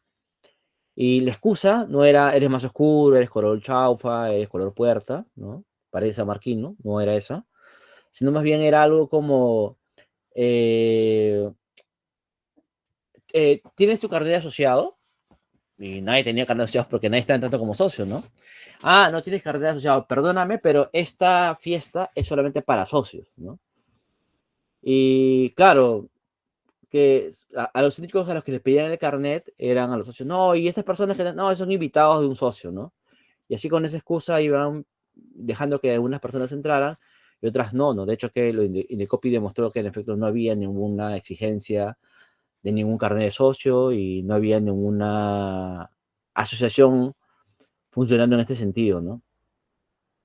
Entonces, en efecto, ¿qué pasa con los espacios en los que pudiera haber una asociación que excluye a algunas personas y dice, bueno, no me da la gana de que entren personas de tal condición, ¿no? Por ejemplo, es un club donde solamente participan hombres y no mujeres, ¿no? Como me parece que también un caso, no me acuerdo si era el club La Unión, me parece, o el club Regatas, o el Gran Club de Lima, uno de esos clubes eh, antiguos, ¿no? Clásicos y vetustos también, ¿no? Uno de esos clubes decía algo de esto, ¿no? No tiene ningún sentido, ¿no? Las mujeres solamente pueden entrar como pareja, como esposa, ¿no? O como hija, pero no pueden ser titulares de la asociación, no pueden ser con derecho a voz, voto, no se puede, ¿no? Y claro, la pregunta es si esto es discriminatorio, ¿no? Y diríamos, claro, ¿cuál es el margen de acción que tiene una asociación para poder regular sus cláusulas, ¿no? Por ejemplo, podría decir, bueno, somos una asociación de nazis, entonces excluimos judíos y como excluimos judíos, si alguien quiere, se puede hacer una asociación así. Y como hemos dicho antes, no puede haber una asociación con fines ilícitos ni que contravengan el orden público. Eso parece que en esta altura debería ser claro, ¿no? Pero eso no quita de que pueden haber algunos elementos que permitan distinguir entre unos y otros, ¿no? Y el ejemplo que yo ponía, que antes era una broma, ¿no? Era un poco chistoso, y que ahora ya no da la risa después de lo que ha pasado y que seguramente todos más o menos conocemos, ¿no? El ejemplo que yo he puesto todos los años era más o menos así, ¿no? ¿Qué pasa si hacemos, no, si se hace, si hacen algunos, una asociación de hombres despechados, ¿no? Se llama así y una mujer quiere formar parte de la asociación, ¿no? Entonces, parece que, claro, es una asociación un poco rara, ¿no? Pero es una asociación que inicialmente parece excluir a un grupo humano que son las mujeres, ¿no? Y claro, si el objeto de la asociación tiene directa relación con lo que se propone, tiene sentido de que en efecto escuchen música triste, se dediquen, no sé, a los videos, ¿cómo se llama esto que yo los fastidiaba? Que ya no está de moda, pero en ese momento cuando lo ponía como ejemplo, el Dota, ¿no? Se dediquen al Dota, y así, qué sé yo, ¿no? Seguramente tiene sentido de que se puedan denominar así y que excluyan a un grupo de personas, ¿no? Pero claro, si no tiene sentido con el objeto de la asociación, con la finalidad que cumple, con lo que se quiere realizar, entonces no tiene sentido, ¿no? No tiene sentido de que haya una exclusión. Eh, por ejemplo, de nuevo, ¿no? Se trata de una asociación peruana japonesa. Bueno, parece de que tendría que haber alguna causal objetiva para que yo pueda formar parte de una asociación peruana japonesa, ¿no? Por ejemplo, ser descendiente de japoneses radicados en el Perú, por ejemplo, ¿no? Si yo no soy un japonés o un peruano descendiente de japonés, entonces, si me excluyen, tiene algún sentido, ¿no?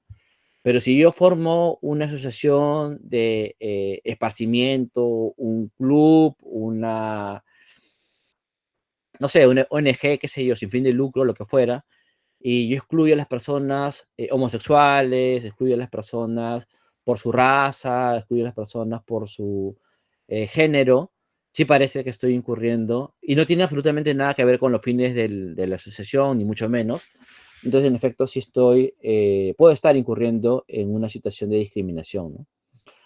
Algo más diré sobre esto, que es que en el ámbito comparado hay una discusión interesante en torno a este margen de acción que decía de las asociaciones o incluso los centros comerciales de las empresas, ¿no? Los locales abiertos al público.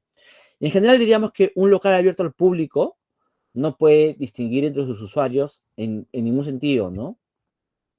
Salvo, decíamos, que haya una exigencia objetiva, ¿no? Por ejemplo, un código de vestimenta, ¿no? Por ejemplo, un horario, por ejemplo, no sé, cosas que en efecto sean objetivas y que no tengan que ver con una situación que excluya directamente por esa sola razón a un grupo humano, ¿no? Por esa razón de formar parte de un grupo tal o cual, ¿no? Y lo otro que se toma en cuenta, y esto aparece en este autor que es Bilbao Bius, ¿no? Que ha escrito varios libros sobre la eficacia horizontal de los derechos, aparece también el hecho de qué lugar, qué posición tiene la empresa o el establecimiento comercial en esa sociedad, ¿no? Claro, si es la única empresa que presta servicio, seguramente es menos razonable que se excluya a unas personas, ¿no? Pero si es una entre varias otras empresas que prestan un servicio, y la persona no se ve obstaculizada en la posibilidad de ejercer, digamos, la actividad que quiere realizar, entonces seguramente hay un mayor margen de acción, ¿no? Para que se creen diferentes manifestaciones asociativas o empresariales o comerciales, qué sé yo, que permitan que cualquier individuo en la comunidad pueda participar de aquello en lo que quiere participar, ¿no? Entonces un poco ahí hay una, como varios bemoles, ¿no? En torno a estas limitaciones.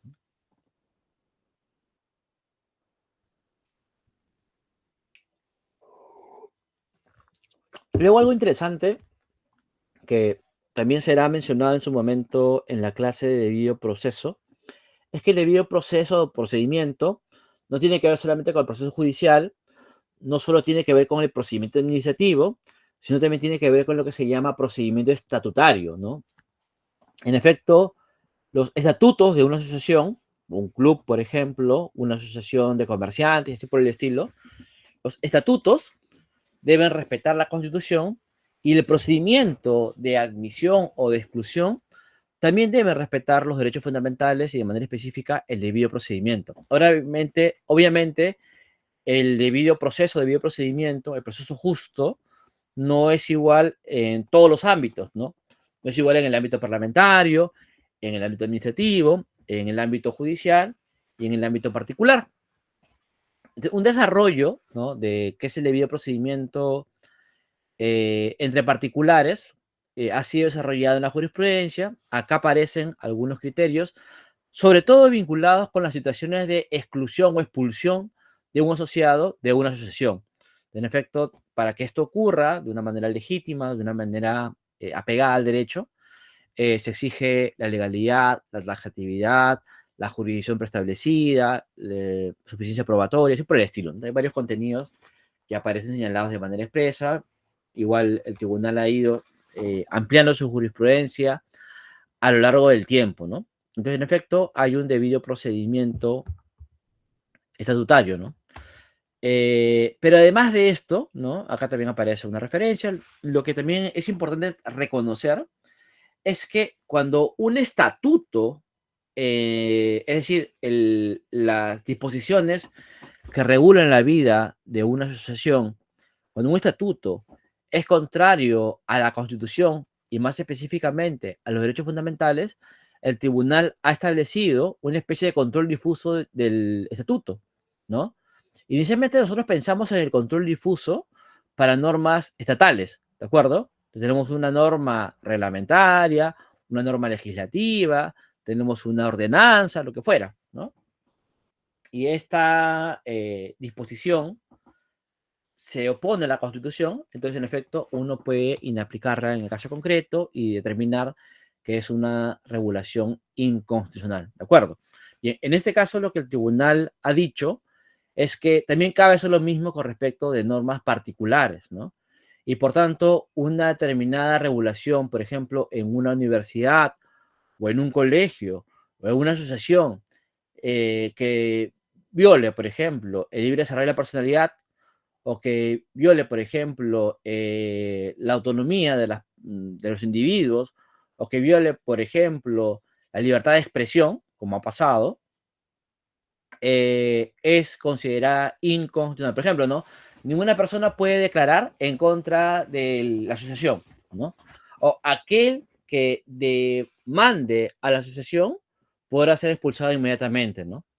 O solo podrán pertenecer a la asociación las personas que tengan tales y cuales cualidades subjetivas, ¿no? Que se le ocurre a la asociación y que como es subjetiva, la comisión o el tribunal disciplinario respectivo puede evaluar como le parezca, se le antoje, ¿no? Claro, ese tipo de cláusulas, al margen de que en un caso concreto puedan vulnerar el debido proceso, son ya en sí mismas inconstitucionales, ¿no? Y por tanto, lo que el tribunal dice es inaplica y expone, ¿no? De que ese tipo de regulación es contraria a la Constitución y por tanto no se toman en cuenta, son antijurídicos, ¿no? Son antijurídicos, inconstitucionales.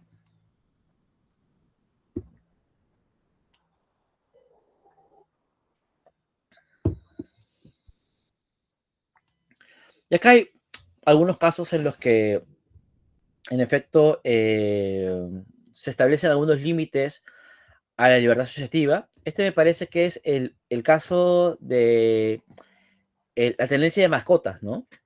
Es un caso en el que había un edificio, ¿no? Multifamiliar, como hay ahora, y se había prohibido en el estatuto de que las personas bajen por el ascensor con sus perritos, ¿no? Y esta era una persona que vivía en el piso 19, me parece, ¿no? Entonces, imagínense, para pasear al perrito, tener que bajar los 19 pisos por la escalera, ¿no?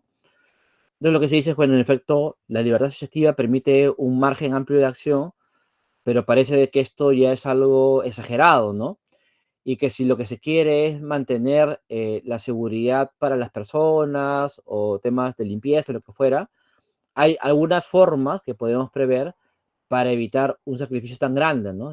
Se acude a una especie de proporcionalidad, ¿no? De sopesamiento de bienes y se dice que en efecto la libertad de asociación no puede contravenir.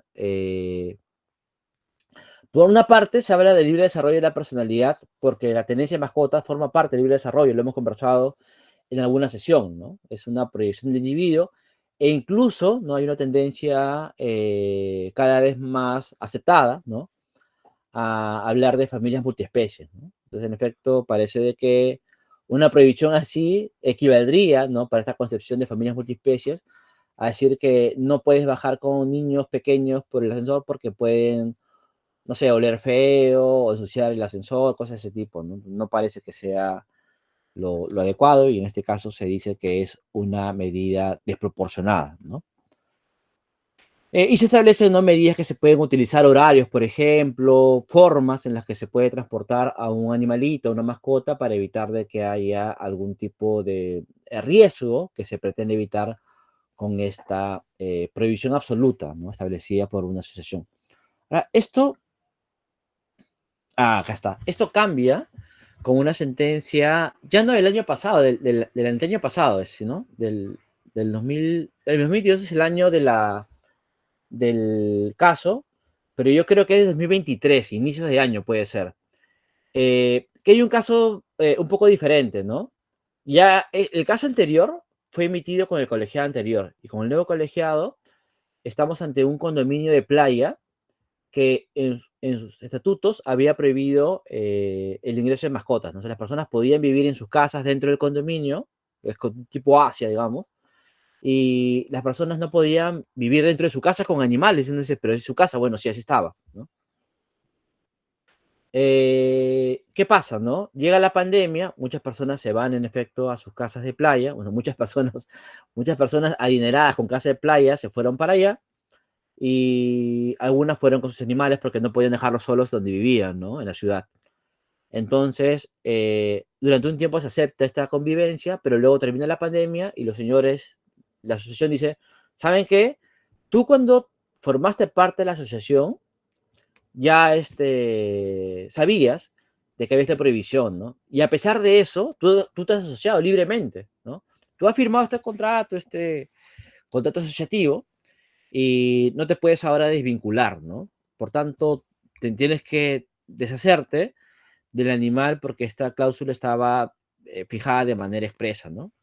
Y lo que dice el tribunal es que, bueno, la autonomía asociativa es un derecho importante que implica de que las personas deben respetar a lo que se han comprometido, ¿no? Y en este caso, no es que esté mal, ni mucho menos, tener mascotas, pero tú requieres un permiso por parte de la asociación para poder ingresarlas. No puedes, por más que sea tu animalito, por más que le tengas cariño, hacer lo que quieras, ¿no? Cuando ya hay una regla de la sociedad, de la asociación, que va en sentido contrario, ¿no? Entonces es un criterio como prácticamente al revés del otro. Hay una parte en esta sentencia en la que se trata de hacer una distinción entre este caso y el otro. Yo diría que está desencaminada porque son casos diferentes, ¿no? Y creo que hay votos que dan cuenta de manera clara de estas diferencias. Pero en fin, en todo caso, la jurisprudencia, hay estas dos jurisprudencias, ¿no? En una en la que la libertad asociativa cede, perdón, te apagó la... No, ya. La libertad asociativa cede, ¿no? Frente a una pretensión como las que le decía, ¿no? Vinculada con el reconocimiento, no, la puesta en valor, la importancia de las mascotas, y en otro caso no, y simplemente dice, bueno, la sociedad tiene, la asociación, perdón, tiene derecho a regular lo que mejor le parezca, tú aceptaste y ya no hay nada que hacer, ¿no? Piña. Bien. El último derecho del que vamos a hablar no es un derecho, Abraham. Profesor, disculpe, solo para antes de que pase al siguiente derecho. Respecto al derecho de asociación, reconocemos bien de que la legitimidad activa en los procesos de inconstitucionalidad es otorgada a los colegios profesionales. Sin embargo, recuerdo bien que hace un tiempo leí una sentencia del Tribunal Constitucional en el que una de las excepciones planteadas por el demandante en un proceso de inconstitucionalidad era justamente que el Colegio de Abogados de Lima Norte, si no me equivoco, no contaba con una ley que justamente lo cree. Y como no contaba con una ley que lo haya creado como colegio profesional, pues este no estaba legítimamente activo para interponer la presente acción, ¿no? En este caso, este, ¿cómo ocurriría? Porque incluso un amigo no me explicó mucho, pero me dijo algo así que había un problema, por ejemplo, con el Colegio de Abogados de Sullana, como que habían dos. Entonces, en este caso entendemos que los colegios profesionales son asociaciones privadas que tienen cierto régimen público, puesto que son creados por ley, pero son privados. Entonces, frente a estos casos, ¿qué se debería hacer? Es que se debería tener una tesis amplia de aceptar todos los procesos de inconstitucionalidad presentados por cualquier colegio o específicamente los establecidos por ley. Y otra pregunta era alrededor de esta cuestión de los reglamentos que pueden tener las diferentes asociaciones, ¿no? ¿Qué pasaría si encontramos con una cláusula demasiado abierta y no, por ejemplo, respecto a sanciones, con una sanción demasiado abierta, ¿no? Y no con una sanción restrictiva, que especifique bien el tipo sancionable? En este caso nos encontraríamos frente a una norma que es de plano ya antilegal, inconstitucional, etcétera. Claro, a ver, uno por uno, ¿no? Con respecto de lo primero era... Uy, ya me olvidé. ¿Qué era lo primero, Abraham? Ya se me fue. Abraham, también te fuiste, creo. Bueno, entonces empiezo por lo segundo. Y ya me cuentas, Abraham, qué era lo primero, porque me acabo de olvidar. Lo segundo es de las cláusulas abiertas, ¿no? Diría que hay que ver caso por caso, ¿no? Porque, en efecto, por ejemplo, una universidad que plantea de que el plagio es sancionado, ¿no? Entonces, claro, ¿qué cosa es plagio? Es algo que no está específicamente regulado en el estatuto, pero que se puede dotar de contenido, ¿no? Y hay cláusulas como el orden público, ¿no? O las buenas costumbres, que siempre han sido, o no, como si, que pueden ser objeto de algún tipo de discusión en cuanto a su contenido, ¿no? Diría de que hay casos también flagrantes y otros que no, ¿no? Por ejemplo, de que claramente, eh, no sé, cometer homicidio o hablar mal de la institución, por ejemplo, puede ser una falta que puede ser encuadrada, ¿no? Dentro de un supuesto abierto, ¿no? Diría que en los supuestos abiertos hay zonas claras y zonas de penumbra alrededor, ¿no? Y por eso es que vale la pena hacer la distinción, ¿no?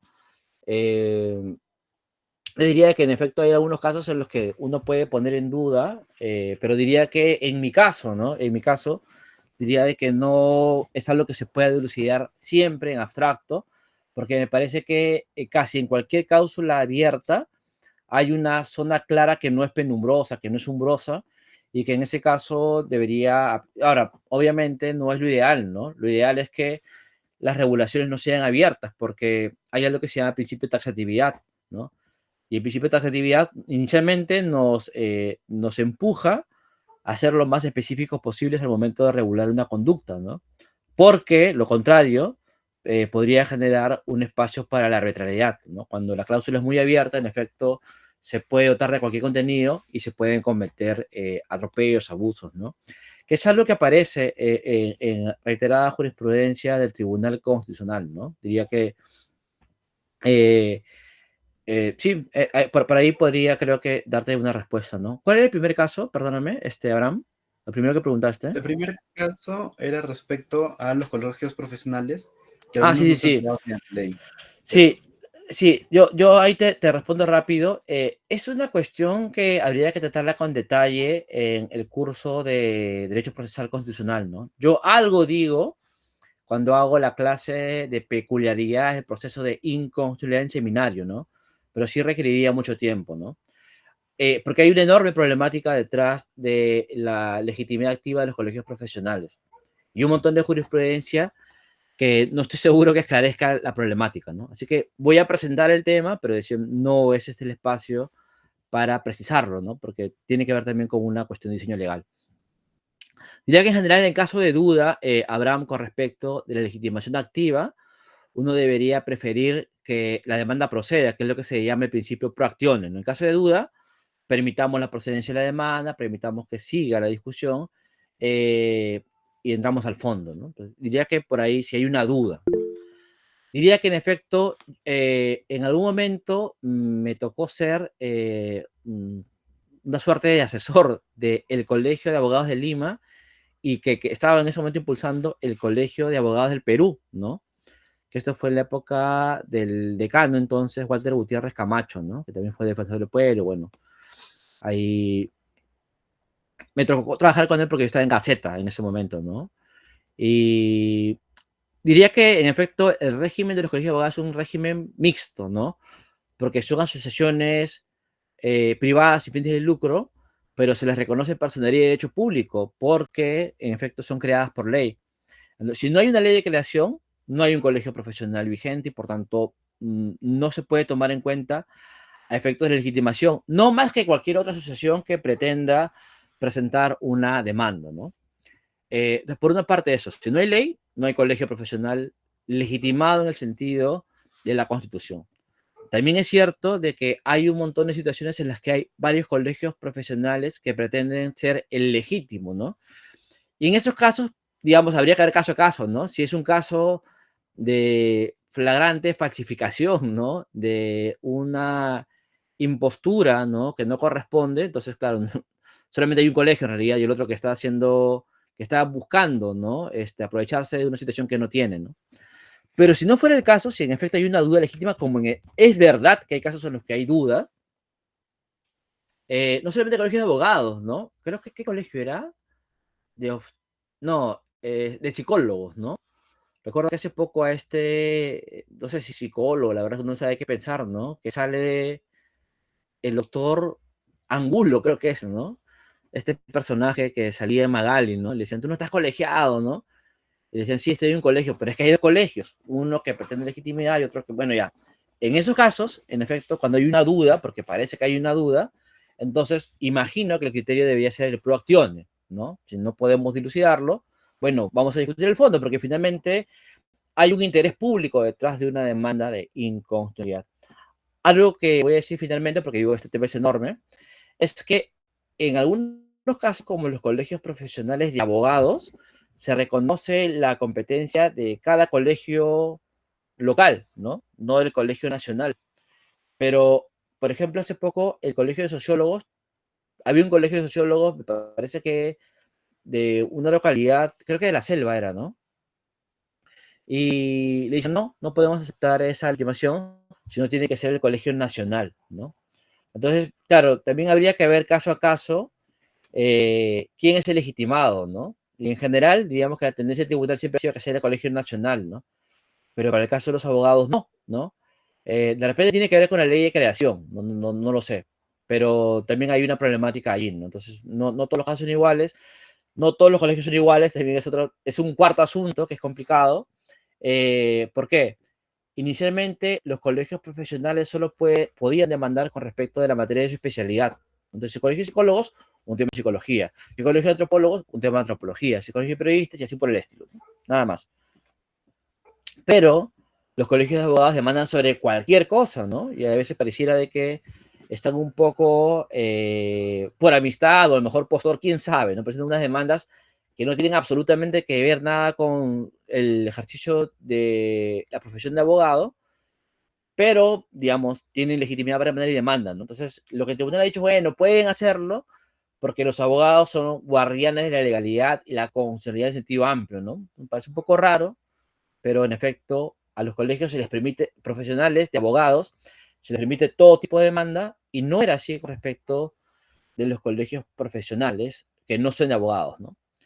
Ha habido un cambio hace unos años, creo que hace unos 4 o 5 años, en los que se reconoce que los colegios profesionales, en la Constitución los colegios profesionales aparecen como órganos relacionados con el ejercicio de la profesión, ¿no? Y por tanto parece que tuvieran un expertise en un área del saber. Pero el tribunal reconoce que además de esto, los colegios son también órganos gremiales, es decir, como sindicatos, ¿no?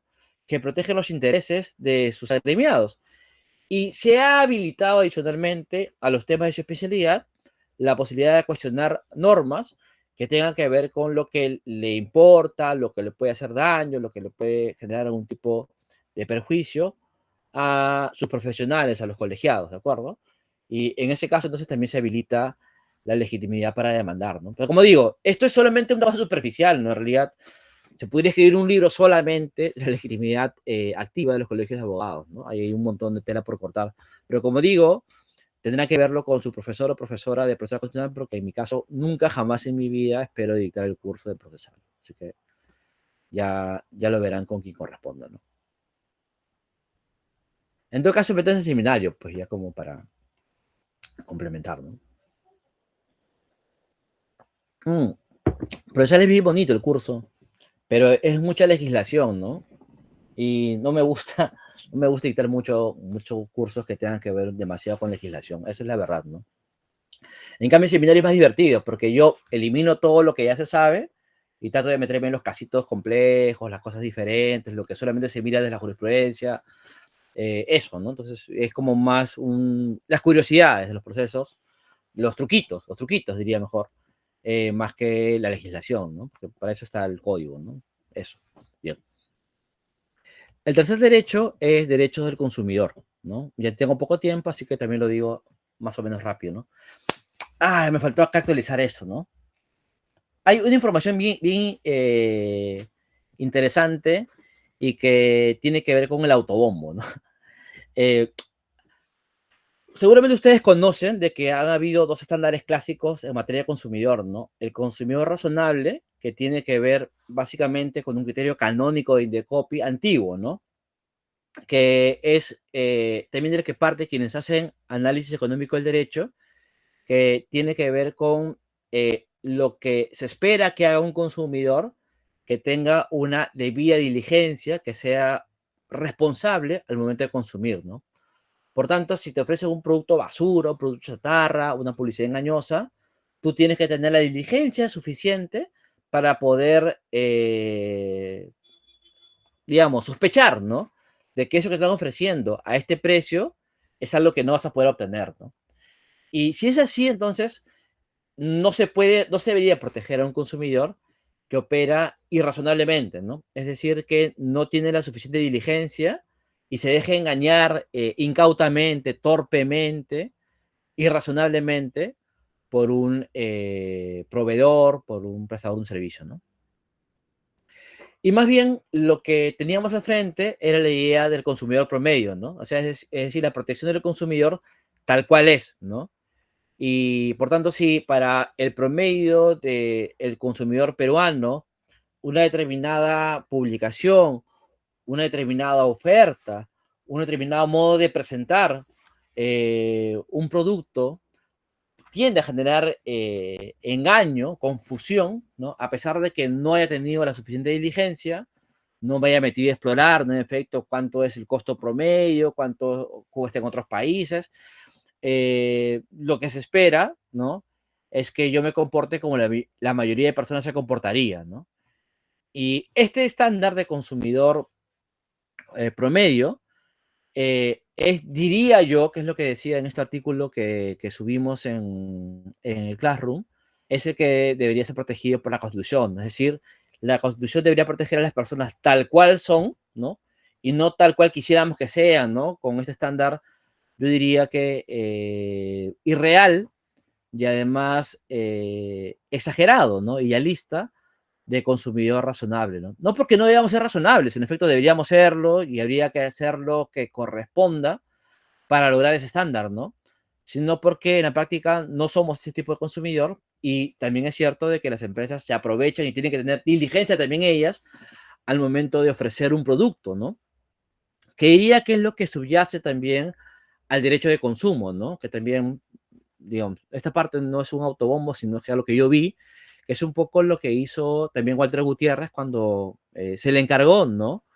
La comisión en la que participó, la creación del código de consumo, ¿no? O sea, la idea subyacente es la del consumidor promedio y no la del consumidor razonable. Entonces, decía, este era el estándar de consumidor razonable, el viejo estándar de Indecopy, y hace, diría que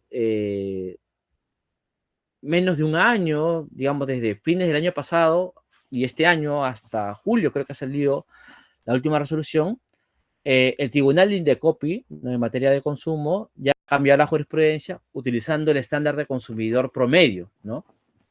Entonces, me lo pasaron porque lo que está diciendo Indecopy, usando el artículo que está justamente colgado en el Classroom, es que a la consumidor hay que protegerlo tal cual es, ¿no?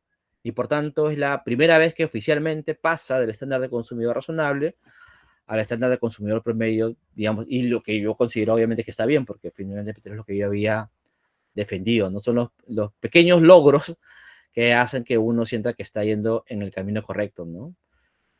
Bueno, el tribunal ha dicho un montón de cosas sobre el consumidor, ¿no? Lo que vamos a decir, digamos, de manera sintética, es que son dos cosas. En primer lugar, el consumo o el artículo 65 que se refiere al consumidor no hace referencia directamente a un derecho fundamental, ¿no? Lo que dice, mejor lo leo, es lo siguiente, ¿no? 65.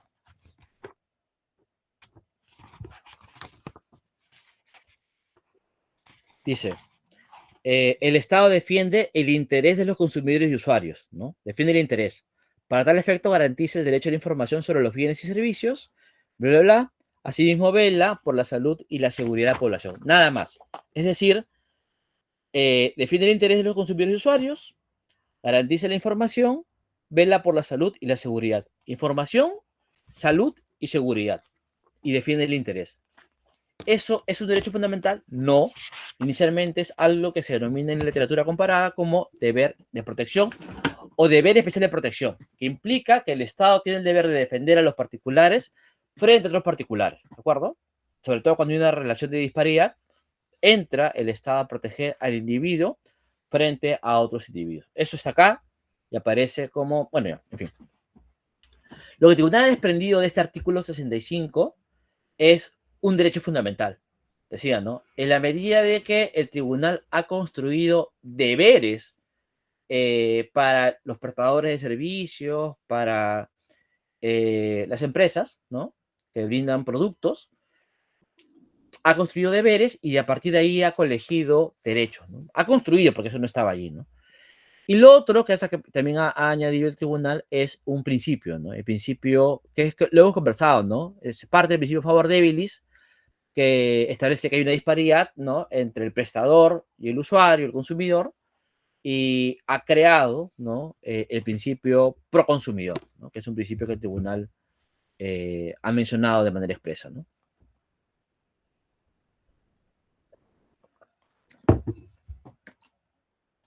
Bien, acá no lo he mencionado, pero digamos, cuando pensamos en el consumidor, no pensamos en cualquier persona que recibe un bien o un servicio, ¿no? Porque en efecto, incluso una empresa, cuando compra sus insumos, recibe bienes. Y cuando recibe también, digamos, mantenimiento, capacitación, lo que fuera, recibe un servicio, ¿no? Entonces, lo que se protege es al eslabón débil de la cadena, que es el consumidor final, ¿no?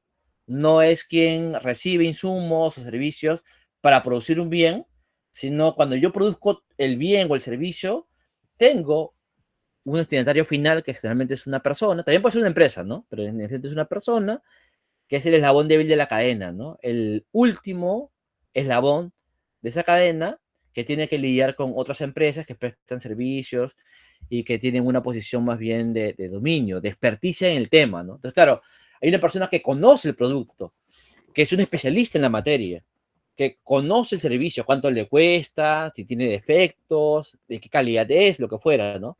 Y la persona que compra, que no conoce, que tiene su plata, conoce más o menos, y que, claro, puede ser objeto de abusos, ¿no? Por parte de las empresas, ¿no? Y, claro, con esto no quiere decir que nunca el consumidor o el usuario eh, ejerza, ¿no?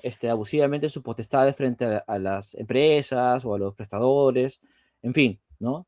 Estamos diciendo que tendencialmente hay una relación de disparidad, ¿no? El tribunal lo que hizo en su momento es señalar cuáles son los derechos del consumidor, ¿no? Y no se le ocurrió otra cosa, que me parece que está mal esto, que repetir lo que ya decía la ley de protección al consumidor, se llamaba antes, ¿no? No era como ahora el Código de Consumo, sino había una ley de protección del consumidor y usuario, así se llamaba, ¿no? Entonces, claro, tenemos de que el tribunal constitucionaliza todos los derechos legales, con lo cual no parece tan claro, ¿no? Habiendo una vía de protección de los derechos del consumidor, qué es lo que se quería hacer con esto, ¿no? Lo cierto es de que se dice básicamente que queda protegida el interés de manera genérica, ¿no? De los consumidores y usuarios, exigir tutela estatal, derecho a la información, que esta parte es importante, ¿no? Derecho a la salud y a la seguridad. Todo esto, información, salud y seguridad, parte de una lógica de mercado, ¿no? Donde el Estado no tiene que intervenir tanto para que el consumidor haga su, no tiene que tener tanto para que el prestador, perdón, haga su parte, sino más bien tiene que proponer las reglas mínimas, ¿no? Las reglas mínimas es que lo que comas no te mate, que lo que comas no te dañe y que tengas información para que tú seas quien decida, ¿no? Por eso es que es información para que sea soberano el consumidor y sea él quien elija lo mejor para sí mismo, ¿no? Salud y seguridad como un piso mínimo, ¿no? Entonces, digamos que en efecto eso tiene sentido, ¿no? Pero claro, el contenido de información de salud y seguridad seguramente es más o menos intenso, dependiendo también de la perspectiva de consumidor que tengamos, ¿no? Si es razonable o si, perdón, si es razonable o si promedio, ¿no? Consumidor medio, promedio, es como se suele denominar, ¿no? Luego está derecho a recibir servicios públicos de calidad, porque en efecto muchos casos que han llegado al tribunal no aparece el consumidor en una relación habitual de consumo, sino aparece el consumidor con respecto de una empresa que es un monopolio natural, como por ejemplo quien presta servicio de luz y quien presta servicio de agua, que son las partes complicadas, porque en efecto, si me quitan el servicio de agua, me quedo sin agua, que es un elemento vital para la vida, ¿no? En esos casos, en efecto, ha habido un contenido vinculado con el rol de los órganos reguladores, con los mínimos que el servicio público requiere y con la continuidad del servicio, la adecuación del servicio, todo lo que hemos visto, por ejemplo, en materia de derechos sociales, ¿se acuerdan? Cuando hemos visto derecho al agua, hemos visto que hay unas condiciones mínimas que se le exige también ahora al privado, porque el privado es quien presta el servicio público. Es un servicio público en manos de privados, ¿de acuerdo? Igualdad de trato, mercado competitivo, defensa corporativa, en fin. Defensa corporativa es la defensa de los particulares usuarios a través de asociaciones. Pero todo esto estaba en la ley. Y por tanto, diría que no hay mucha novedad en lo que dice la jurisprudencia que reconoce los contenidos, ¿no? La parte más interesante tiene que ver con, en efecto, poder exigir los estándares de servicio público a los privados. Tiene que ver también con esto que les comentaba en su momento, ¿no? Con el caso Eiler Torres del Águila, donde una persona había firmado un contrato de telefonía el contrato de telefonía decía que aunque no recibe el servicio, tendría que pagar una renta mínima, ¿no? Y pasaron 3 meses y no recibió el servicio. O sea, pagaba la mensualidad y no le habilitaron la línea telefónica. Fue a Auxitel y Auxitel no lo protegió. Entonces, claro, el tribunal ahí hizo maravillas, ¿no? Lo que correspondía hacer en realidad, ¿no? Señala a Auxitel por no haber cumplido con su parte, por tanto, infringe el deber especial de protección porque tenía que proteger a la usuaria frente a la compañía de teléfono, obviamente, y no lo hizo. Y lo otro es que dice, aunque ella haya firmado un contrato donde dice que va a pagar, ¿no? A pesar de que no recibe el servicio, eso es inaceptable. Y lo ha hecho porque es un contrato con cláusulas predispuestas, ¿no? Bien. La otra cuestión importante, y con esto termino, es el principio pro consumidor, ¿no? Como yo les comentaba, en esta situación de disparidad, en efecto, vale la pena que el tribunal opte por el principio favor debilis. Y la forma en la que se manifiesta el principio favor debilis es que en caso de duda se esté a lo más favorable para el consumidor, que es, digamos, el estándar tipo pro homine, ¿no? Pero además de eso, también en una relación de asimetría opera... ¿Hola? ¿Están ahí? Sí, ¿no? Se opera adicionalmente el principio favor debilis, ¿no? Que implica de que, claro, hay que hacer lo posible por tratar de equiparar alguna disparidad fáctica, ¿no? Con la finalidad de poder obtener una tutela adecuada. Entonces, básicamente, esto es lo que diría el principio pro consumidor y con eso habríamos acabado el contenido de la clase, ¿no? Así que lo dejo allí. Algo más, ¿no? Eh, yo les pido disculpas, la semana pasada ya lo hice por el tema de las demoras en las calificaciones. Voy a tratar de subirlo de inmediato para que podamos continuar con eso, ¿no? Yo les debo una clase también. Esa clase tenemos que hacer una recuperación porque no quiero deberles. Como la clase que no pudimos hacer fue virtual, la recuperación también va a ser virtual porque se puede hacer cuando la clase es virtual, recuperación virtual, ¿no? Así que les voy a pedir que me den un chance para ponernos en contacto de acuerdo con los asistentes de cátedra y con eso poder llegar a una fecha que yo diría que sea un fin de semana para que sea menos complicado y no deberles esa clase, ¿no? Porque es una clase la que les debo. Bien, entonces la clase ha concluido, pero yo quería pedirles un momentito que no vamos a poder tener. Trudy, dímelo. Profesor, buenas noches. Sí, quería, bueno, decirle también lo del solucionario, pero ya lo mencionó, entonces ese punto ya no. Otro punto era respecto a la recuperación, que también ya está diciendo que vamos a poner de acuerdo. Y también sobre las diapositivas, si podrían actualizarlas, por favor. Faltan las de derechos sociales. Ah, gracias, gracias. Yo pensé que las había subido, pero ya está bien. Ahora mismo, terminando la clase, la subo, ¿no? Entonces ya con eso, la clase ha concluido. Yo quería hacer un Algo anuncio. más, Sí, profesor. Disculpe, ah, disculpe. sí, dime, Perdón dime. que no le deje continuar. Respecto al siguiente control, ¿cuándo sería la fecha? ¿Cuál sería la fecha? Sí, yo creo que les había comentado de que teníamos la intención de que no hay un nuevo control, pero me parece que las notas no están tan alentadoras y vamos a tener que, en efecto, dar un nuevo control. Déjeme, por favor, sí, exactamente, ya no había control, es lo que quedamos. Por eso es lo que estoy diciendo, Fabricio. Lo que voy a decir ahora es que por las notas que estamos viendo, parece de que es conveniente para ustedes mismos que haya un control. Entonces, es algo que vamos a conversar, Trudy, porque necesitamos primero terminar de subir las notas para tomar una decisión, ¿no? Lo que también podría ser es una especie de nota complementaria para quienes quieran darlo, ¿no? De repente eso es menos difícil, ¿no? De asumir, ¿no? Así que vamos a conversar, ¿no? Porque no todos están mal, pero sí, por lo menos lo que hemos visto hasta ahora es que vamos a requerir algo que ayude a subir las notas. Yo les había dicho antes, en otros salones, eliminamos la nota más baja, por ejemplo, ¿no? Pero eso era cuando estábamos muy bien en las notas en promedio y eso ayudaba a subir, pero ahora no es el caso, ¿no?